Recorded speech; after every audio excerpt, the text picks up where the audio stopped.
We're now live.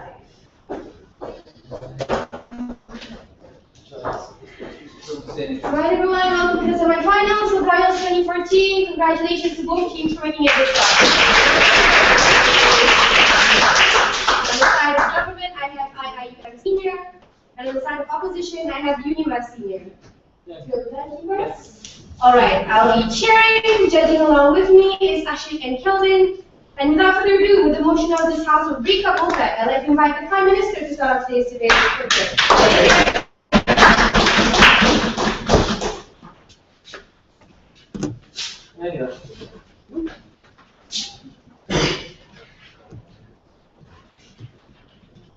Ladies and gentlemen, we feel that it's been far too long that we let monarchies and dictatorial regimes take over and monopolize our most crucial and important resource in life, oil. We think that the opportunity that they get when they are colluding with one another as OPEC only brings about harms and allows them to monopolize the market, victimizing individuals. That's why in my speech, I'll tell you first off, how is it that allowing the OPEC to exist allows them to deflect accountability internally and externally? And secondly, I'll tell you what are the harms of collusion. But before that, several clarifications. What do we mean by breaking down the OPEC? In status quo, countries that are in the OPEC basically exist under one banner, where they control oil, they control supply, they control the market and the pricing, everything, right? The countries that we're talking about aren't, like Malaysia or United States of America. No, I wish it was, right? But in status quo, the countries that are in the OPEC are countries like Saudi Arabia, Bahrain, Qatar, Venezuela, Kuwait, and many of the countries that usually follow in terms of principle and how they choose to follow on their regimes. They control all of these things, and we think that it's about time we break them up. How exactly are we going to break them up? We think that the international community should combine with one another and pressure them, through ways such as the World Trade Organization, where all the countries will be backing one another. That means we're not just talking about countries that we usually see as being good countries, right? When you employ the idea of having the WTO imposing this pressure, that means you're also including countries such as China that are also have interests in terms of wanting to ensure the policies follow through. The countries should collectively pressure them to break up. The entire world has to unite, because in status quo it's very difficult for them to do it one-on-one, because individual countries don't stand a chance, considering the fact that they will always lose out on the pressure game, given the fact that OPEC countries are usually countries that have extreme power over them. You need to stand together. What more, right? So now what we're going to do is that we're going to make the organization illegal. The point at which they don't break up and they don't acknowledge the legality that we've imposed upon this action, we are willing to sanction them, right? Why will we sanction them? Why will they listen in the event that they don't break up due to this legal aspect? Is because as powerful as they are, the reason why they're powerful and the reason why they get money is because they have a market to sell their oil to. Yeah. The point at which the international community, United States of America, Asian countries, other European countries, China, are willing to back up and say we refuse to buy oil from you, these countries that come from the OPEC organization. That's when you allow them to be cracked down, right? Because they need networking, right? They need the backings of United States of America for the Israel and Palestine negotiations. They need to have military ties, they have intelligence regarding terrorist operations. All of these things are highly intertwined with countries that will then pressure them. That's why we feel that this pressure will work. But put aside this model, we think what's more important in this debate is that you need to assume that such actions can be done. The question then becomes, should we or should we not do it? And our side of the house says we should. First, substantive. Why is it that this sort of avenue allows them to defect accountability internally? OPEC fuels dictatorial regime, right? No pun intended there. But basically, what we're talking about is that when you talk about the members who are Iraq, Venezuela, Bahrain, Saudi, all of these people, they are dictatorial and monarchical, right? They don't listen to their people. They are not accountable to their people. They're always monopolized, not just at a domestic level, but at an international level. How do we see this happening? How OPEC actually fuels and empowers dictatorial regimes. If you look at what happened, our majority wanted to run and they wanted a Shia leader. When Sunnis were the ones leading, when in fact Sunnis were the minorities, right? Whenever they wanted to make a democratic movement, Bahrain was the one telling them, if you don't stop this democratic movement, we will reduce the sort of supply of oil that should come into our government, also with the backings of OPEC. That means you can't get oil from anywhere else and we control the market. That means these individuals will then not want to push forward this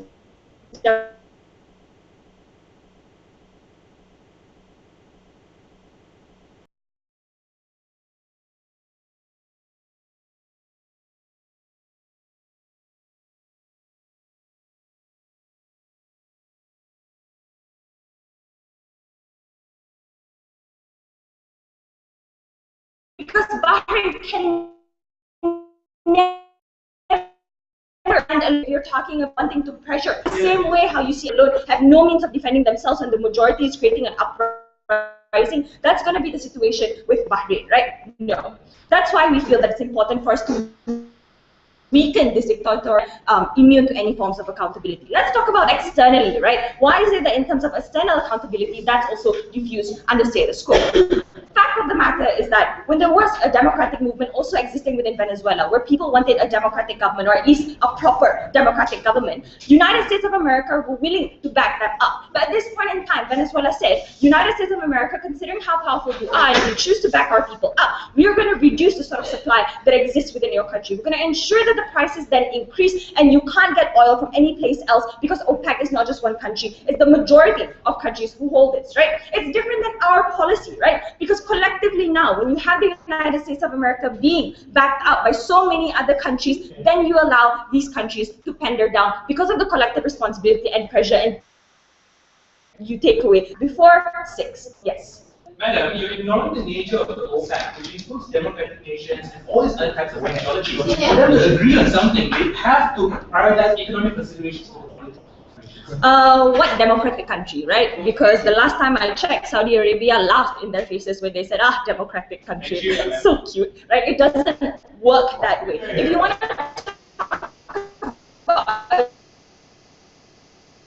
democracy, what example are you going to be kidding me? Do not practice anyone. They're usually diluted by the other majority countries who choose to impose their beliefs and wipe out any form of democratic principles you want. What are the harms of collusion, right? Across the globe, developing countries now have no electricity, no oil, no means of mobility in their social movement because, like, you don't have oil, right? Countries like Somalia now will be left in famine because they have no ways to generate themselves to move from one way to another. Even if these countries can afford to continuously give them oil, the very fact that these countries now have to struggle in terms of either buying these oils from the OPEC that is now very expensive or having to subsidize that means that you're straining their resources. That means they can no longer fund their, channel their funds towards welfare or any other means because we're so concentrated on wanting to buy oil, and it harms the ability for them to support their people in other avenues, right?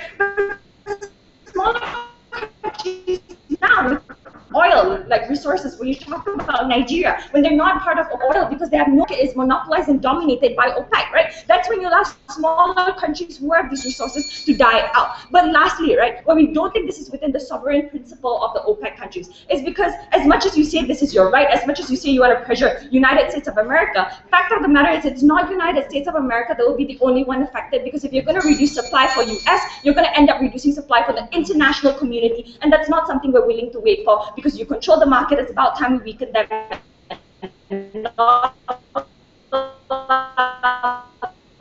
To have this scapegoat. For all these reasons, I'm Minister for speech. But before we move on any further, I'd just like to remind members of the audiences to keep their discussion to an absolute minimum, or better yet, don't discuss at all. You'll get a chance to speak about the debate after. The speakers only get one chance, so please respect their speeches. Leader of opposition.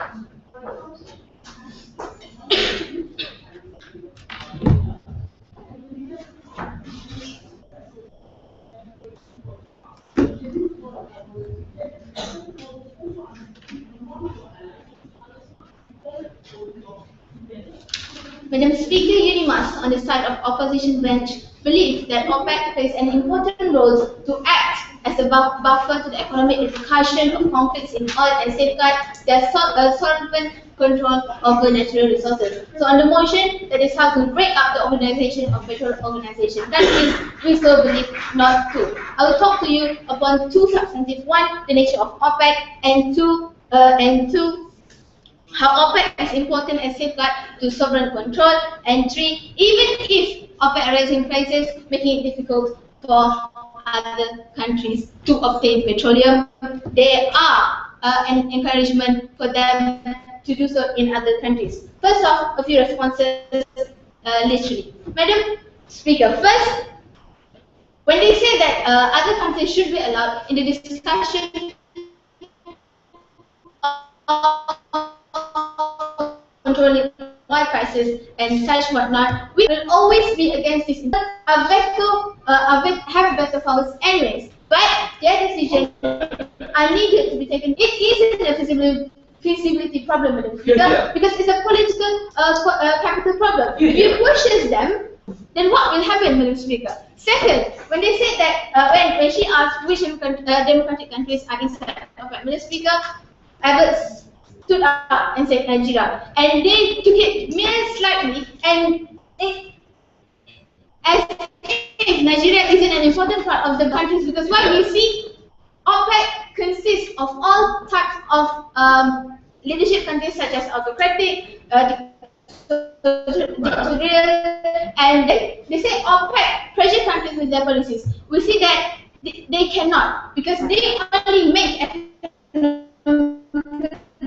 decision, not politically in such situation. And third, and she said, straining resources. Madam Speaker, we believe that OPEC do not increase prices dramatically and say, yeah, we're going to change it to ringgit per litre. Suddenly like that. No, Madam Speaker, they have to put in other methods before making such decision. And four, if OPEC breaks up, MNC will come in, which I will develop upon in my substantive, but before that, yes. China has a natural incentive to make sure all prices remain. Russia is an oil exporting country and wants its competitor to be broken up. Why wouldn't they ban against OPEC? Because one thing you have to understand back, Sir, the nation of OPEC are a group of countries that largely, and thus they have the power, and they have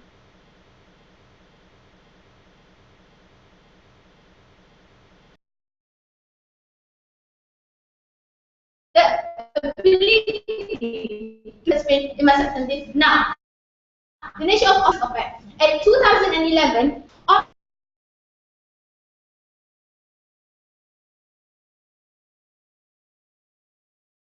economically regulates the supply to consumers, and that they stabilize all prices.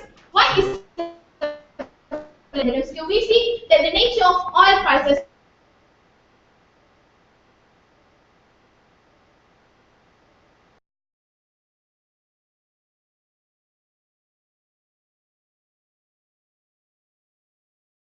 are fixed. Prices. But again, therefore, OPEC acts as a stabilization cost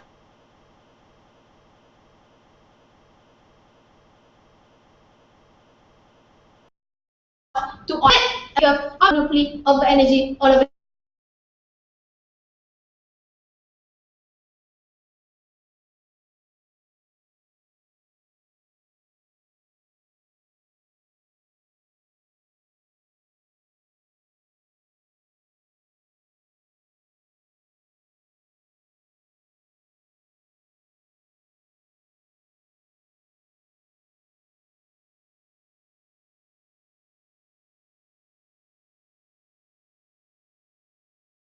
Not drastically increase all prices sit down that drive customers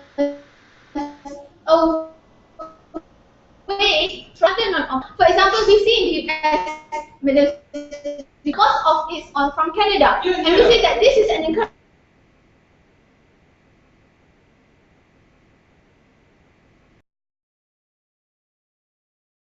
encouragement for other non-OPEC countries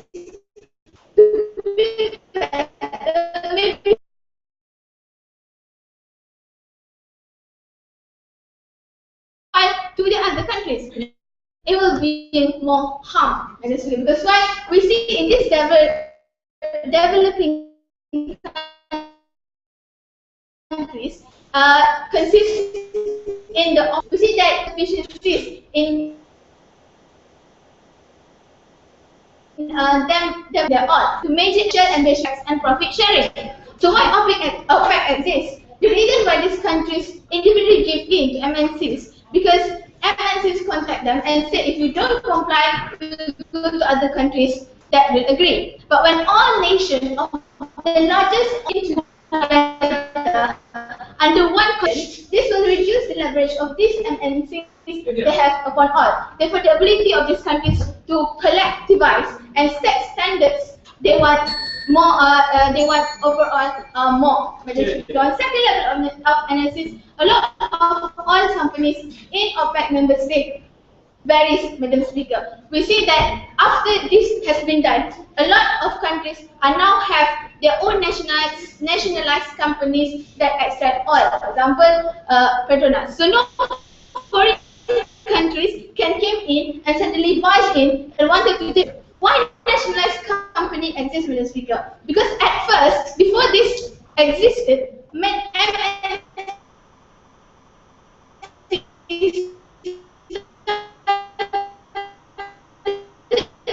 these compromises, but only because of OPEC and that brings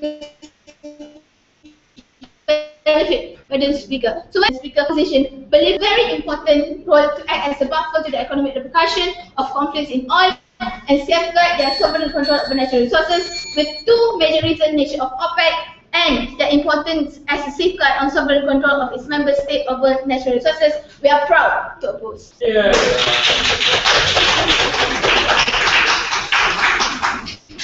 We will go for 7 minutes and 40 seconds.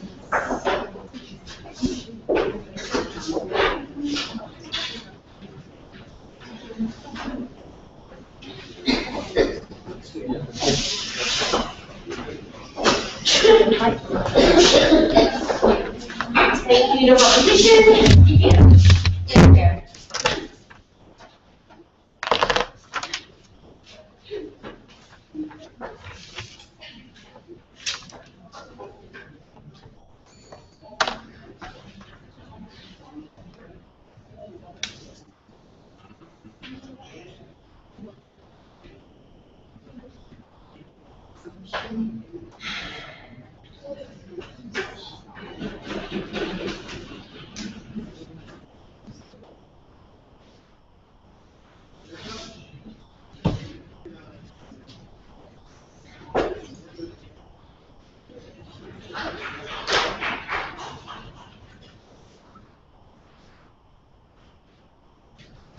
Out of the 12 existing OPEC nations, 11 of them are either undemocratic or monarchical in nature. Only one, Nigeria, which is democratic. Unfortunately, there are others like Chad, Saudi, Qatar, Kuwait, Bahrain.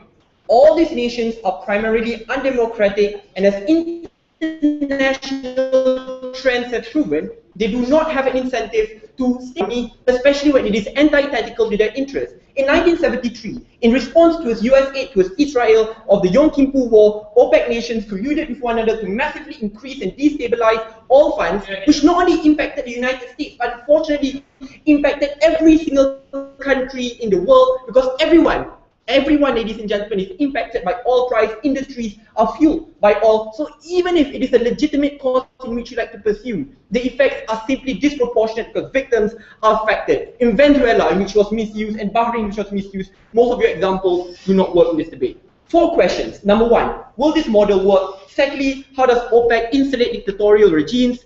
Thirdly, will OPEC suddenly be ethical, or would they most likely collude with one another? And finally, my substantive upon why the existence of OPEC ferments an oil industrial complex which crops out the ability of green technology to surface. A case analysis of the California company which went bankrupt in 2001 because of that collusion. First things first, will this model work? They said China and Russia will most likely not subsume this model.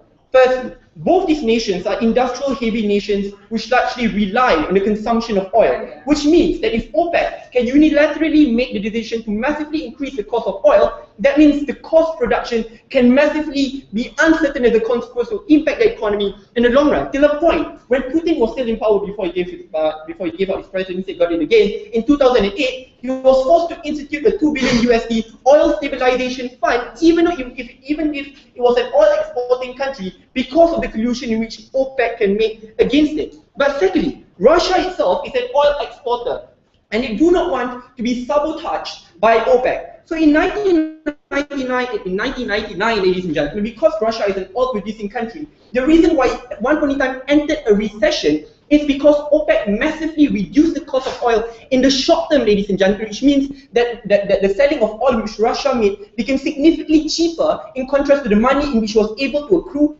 if the oil was at a stable rate. So before this, it was at 70 contrast to the average rate is 110 USD per barrel. That means the Russian economy suffers significantly. I'm going to explain why at one point in time they deflate the cost. They do this all the time. But yeah, so generally they have an incentive to do so.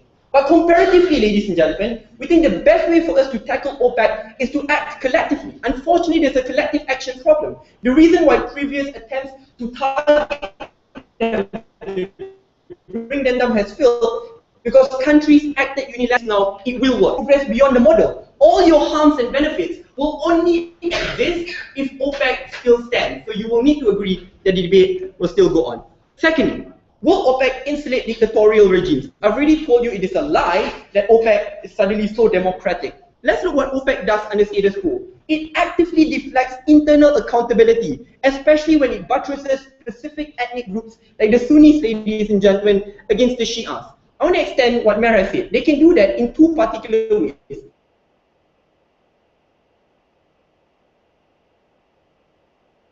Even a government and Bahrain is still, its economy is still contingent upon other OPEC members. Why? Because primarily, Bahrain's pipelines are still contingent upon its neighboring countries, which are OPEC-reliant members. As a consequence, its economy is contingent upon it. Therefore, since OPEC is largely controlled by the Sunni bloc, ladies and gentlemen, they will disallow any form of Shia toppling, even if it is within a democratic way. But secondly, even if this new government comes to power, what the Sunni dominated bloc can do is that they can massively reduce the cost of oil in a short conflict community which needs the money to build infrastructures which have been destroyed, will no longer be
OPEC role in the stabilization of oil prices. We think what government has failed to analyze is how is that going to be a mechanism for stabilizing oil prices in the absence of OPEC. Various their separate interests with data that are happening in major oil-producing countries. We think that's an important problem to acknowledge. When the first speaker already argued to you the harms, the great harms of that she argued that we think there's a burden on government then to prove prices be similar as OPEC does under their paradigm or better. And we think it's a bit too late for Mubarak to come and do that anyway, right? I will be talking about three arguments. Firstly, I'll tell you how OPEC allows member states to exert a positive to come together and agree on something certain, right? So the kind of the harms of the proposal, right, instability, which is even more harmful in their paradigm as opposed to ours. And thirdly, I'll talk to you about the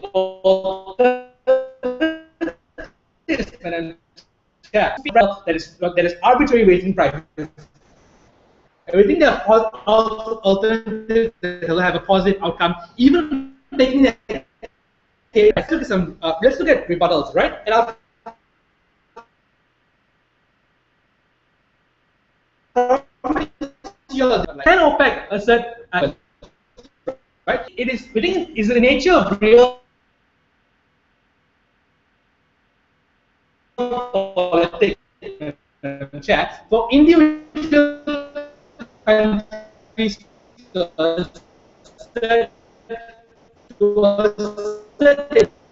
dominance and try to push nations. But we think with regard to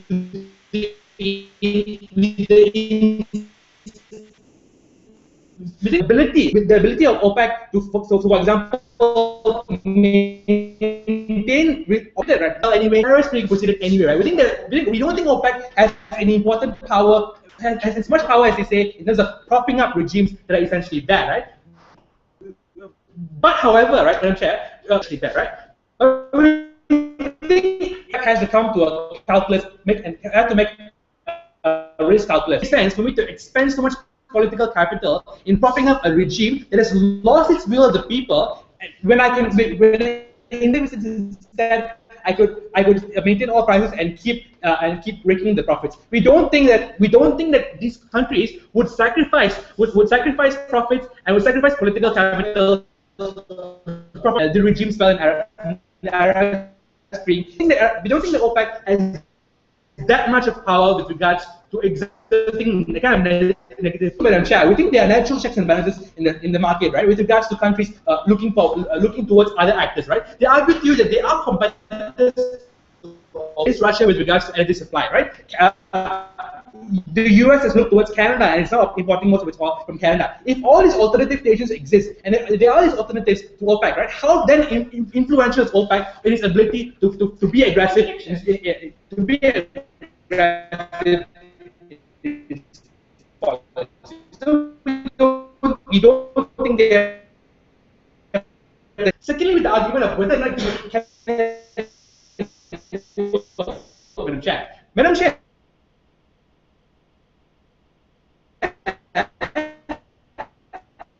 Isn't this a feasibility problem, Madam Chair?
Let's go for 7 minutes and 29 seconds. All right, thank you, Diogo. Now go ahead.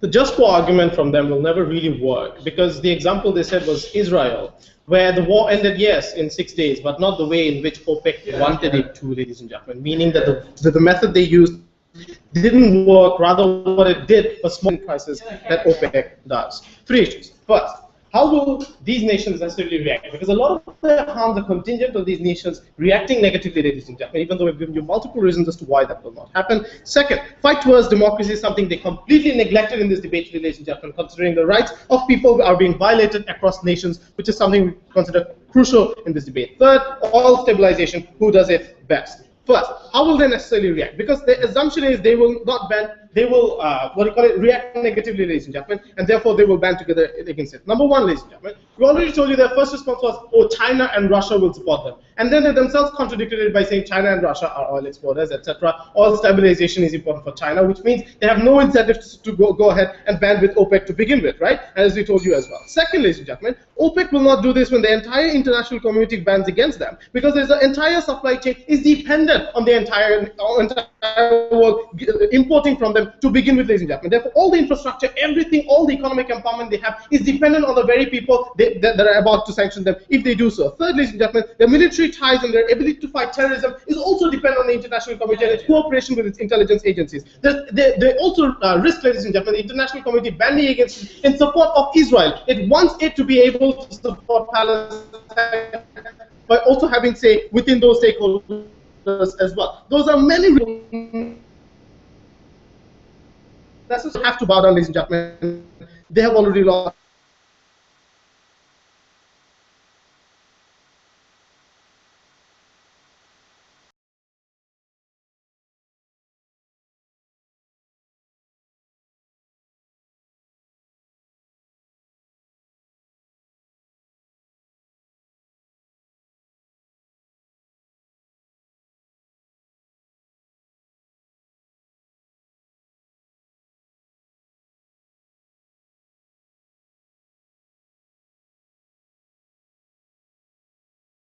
Ladies and gentlemen, by OPEC itself. In Nigeria, there have been accusations that against Goodluck Jonathan, they funded Boko Haram in its initial stages as well.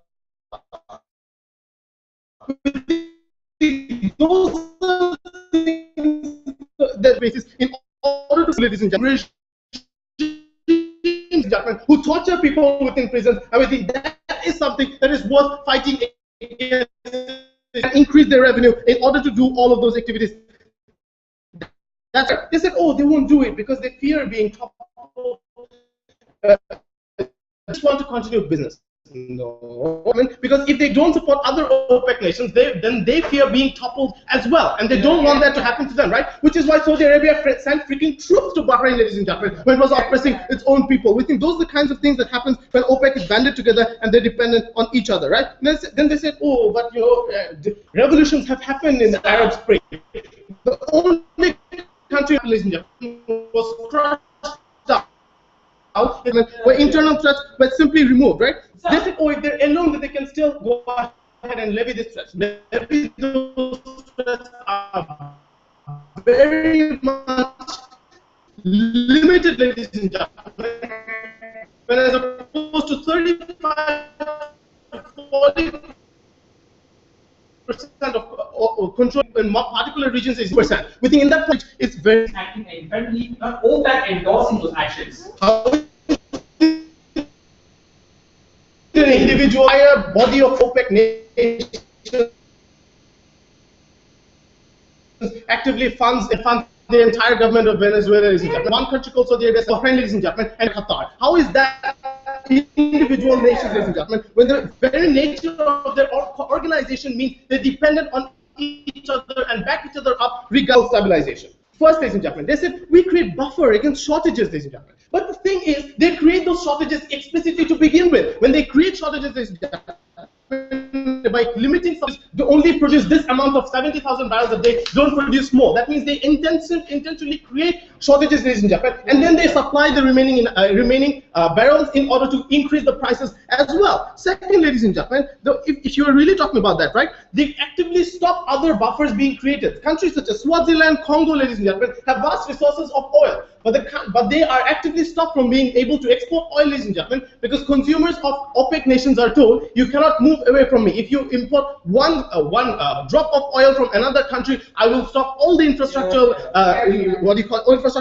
connections we have, and you cannot import oil from me anymore, right? Those are the reasons why they stop all of those things. Then we also told you, ladies and gentlemen, this means that even if one country within OPEC says that I am facing infrastructural problems, which is why I need to raise the price, that means all other countries also follow suit. That means on a collectively, ladies and gentlemen, even if one country wants to raise the price and does so because of problems, maybe civil war, whatever, right? That means all countries end up increasing prices, and that means oil all over the world also has increased prices. That means necessarily famines, poverty, electricity shortages, water shortages, all the harms we talked about necessarily happen under ours.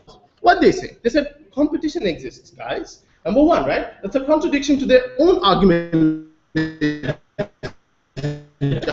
which said that the contradiction to their own argument, ladies and gentlemen, that they're influential enough to be able to stabilize resources. If they're influential enough to be able to, which is it, right? Is there competition which dilutes their influence, or is there no competition which means they're able to stabilize resources? That's a contradiction they need to deal with, right? But secondly, ladies and gentlemen, that also means the point at which competition exists, that's not necessarily true, right? Even if smaller nations try to produce competition, they're price leaders, which means the biggest bloc creates the price, ladies and gentlemen, which means smaller nations have to follow the price in order to survive in the market, right? Third, ladies and gentlemen, they often create the other countries who don't rise up. Sadiq pointed to the point at which they radically reduce prices in order for competition to get out so that they can raise prices again later on, ladies and gentlemen, in order to gain massive profits also happens. This also means dumping strategies are done against environmental movements as well, right?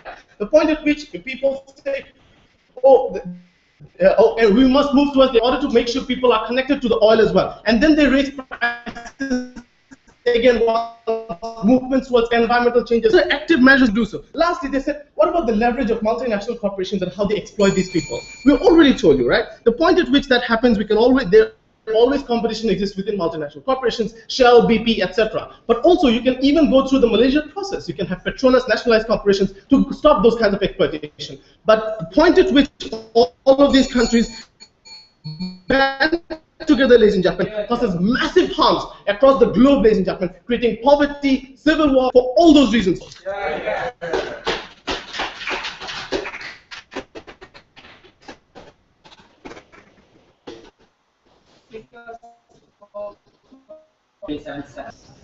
Thank you, Gabswit. Opit. Here.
Madam Chair, the entire of this debate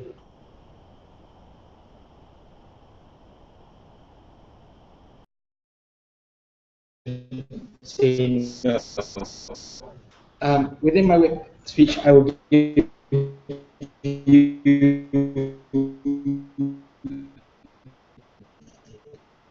two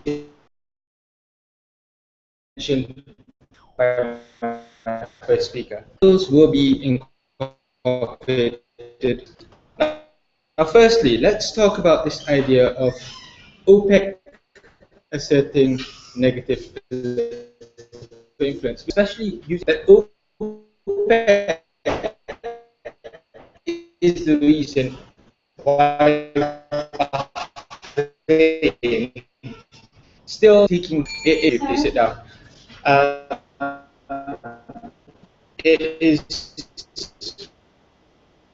being oppressive towards the Shia majority and not allowing for democracy. Say but other countries because at their own interest is look at its collective interest. And that is the idea of stabilization. That is the idea of profit. Well, we see that OPEC is not just a collaboration of nations area. There are different areas that they're from. So we look at how OPEC supposedly Boko Haram, because we say that these are not the fault of OPEC, rather the fault of the individual nations. And that is not the crux of this debate today. Is accountable for these. You can't have influential. But your entire line says that they are so influential that they can stabilize the market. Which is it? Are they influential or not? Yeah.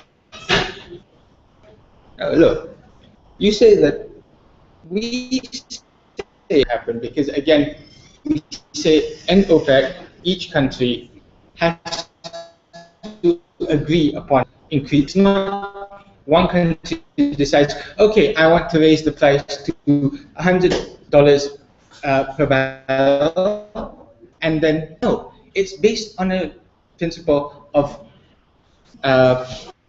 negotiation agreement, and thus what happens within the OPEC is for the individual good.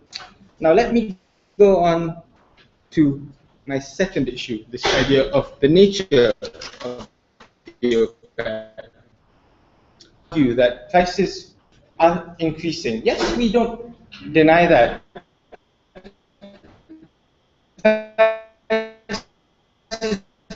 To increase the economic developments within the world. No, thank you. As a result, we say that they say that they want to get rid of these individual OPEC and allow individual countries work with MNCs or decide to export oil by themselves. We say that this actually incentivizes these countries to increase their prices to whatever price they wish, because there's vast in terms of resource management. And they conceded earlier that the whole world actually requires, regardless of what happens, the world will still have to bear the cost of the increment. Please sit down. Rather than each individual country setting their prices, we say that we want there to be a more democratic, to a certain extent, version of price management. Furthermore, yes, Sadiq. If the fates of OPEC members weren't intertwined, then wouldn't that make Qatar not want to fund Venezuela anymore to protect its dictatorial regime? Look, yes, we agree that to a certain extent their fates are intertwined. However, there is this point that regardless of what happens, OPEC is not to be blamed for this. Even is funding Venezuela. That is a nation-to-nation agreement. OPEC is, at the end of the day, an economic association. It does not look at the political ideologies of each nation. We see earlier, as you mentioned, that there are different members in the OPEC. We have you to say that some of these countries are not democratic in nature, because the nature of democracy, the meaning of democracy changes from culture to culture. As a result, you can see that even an autocratic society can be considered democratic.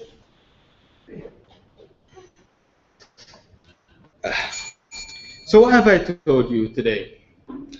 I've told you that OPEC does not necessarily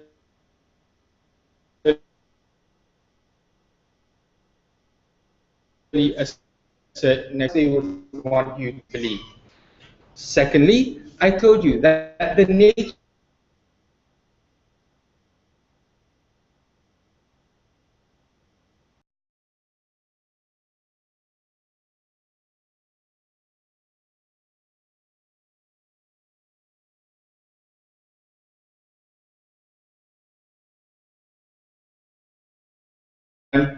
I'm very proud to oppose.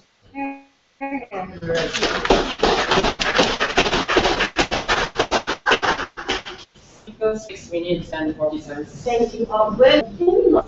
They won't do that. Is it possible to not?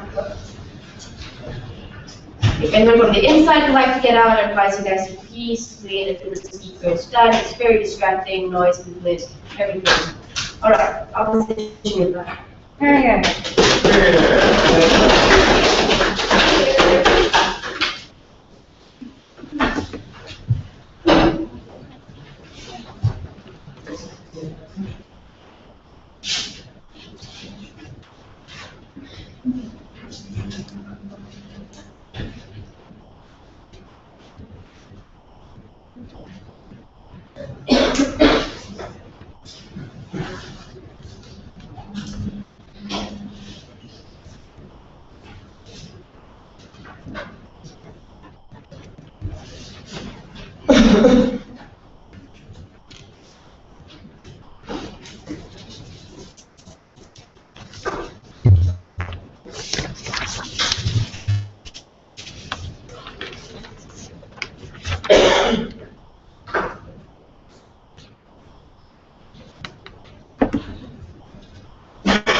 Madam Chair, next, right, the world without OPEC.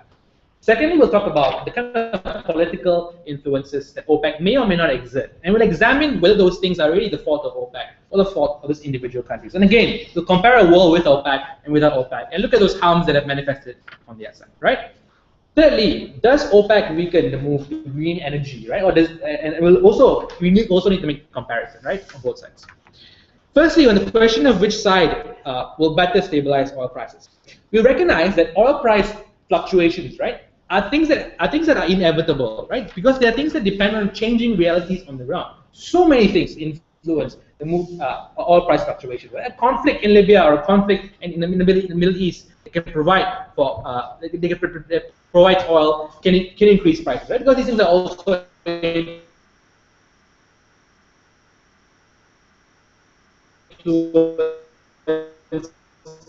by consumer confidence and things like that, right? So these things are varied, right? The difference from arbitrary check and balance share, right? On the check and balance, wants to raise prices on its own, it can. So the conclusion conclusion of this clash, Madam Chair, is that on the countries standards with regards to when do we adjust oil price, when do we just adjust oil price to suit economic realities, right? We think logically that will mean that there will be more fluctuations with regards to oil prices on their side. That is a trade-off they have to accept will happen on their side, which makes a lot of the harms of Amira's speech will make a harms of Amira's speech become a reality on their side. Anyway, I think that's damaging. Right? They could have argued to you something like they could have argued the stabilizing effects of a free market and having multiple actors in the market forces. Right? They didn't, Madam Chair. We think they missed the boat with regards to winning the clash on oil prices, right? Secondly, does OPEC exert negative political influence? If you look back at your notes, all the examples of OPEC exerting political influence are individual nations carrying out things with regards to its own interests, right? If you're talking about Good Luck Jonathan and Boko Haram, it is things that he did individually. Maybe his country did it individually. Right? In Saudi Arabia, sending troops, Bahrain, these are all these things are things that happen when individual countries doing things for their own benefit, right? Does this incentive change on their side? It doesn't, Madam Chair. That will still exist, Madam Chair. We don't think that will change, right? But on the flip side, Madam Chair, what we provide is that when OPEC comes together and makes economic decisions, it can change political outcomes for the better, Madam Chair. I talked to you about the Yom Kippur War, right? How these countries, when they decided to raise prices, it made the conflict costlier, and it made the conflict and faster. In the nature of OPEC, right? It's very difficult.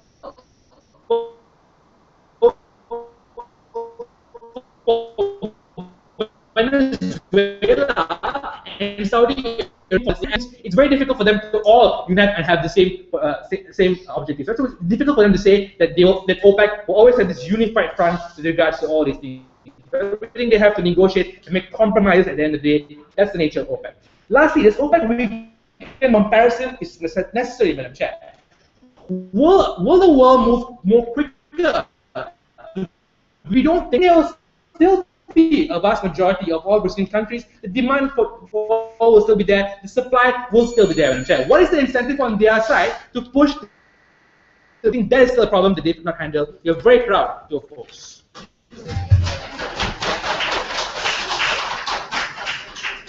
Speaker spoke for 4 minutes and 8 seconds.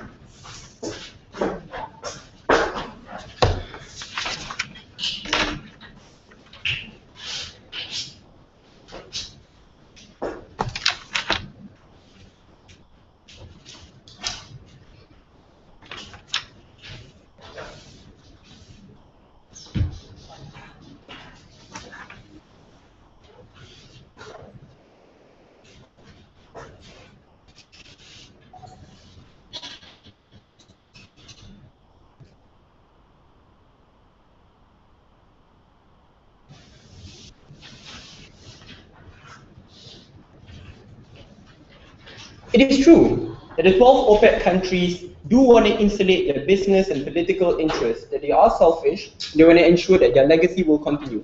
But ask yourself the logical question. If you are a body which is dominated by undemocratic, dictatorial, monarchical leadership, what will be your primary interest? Will you want to bow down to democratic movements? Do you want to allow other emerging oil-producing countries to take over your interests? We just sit idly by while the situation gets out of control. Obviously, that situation will not happen.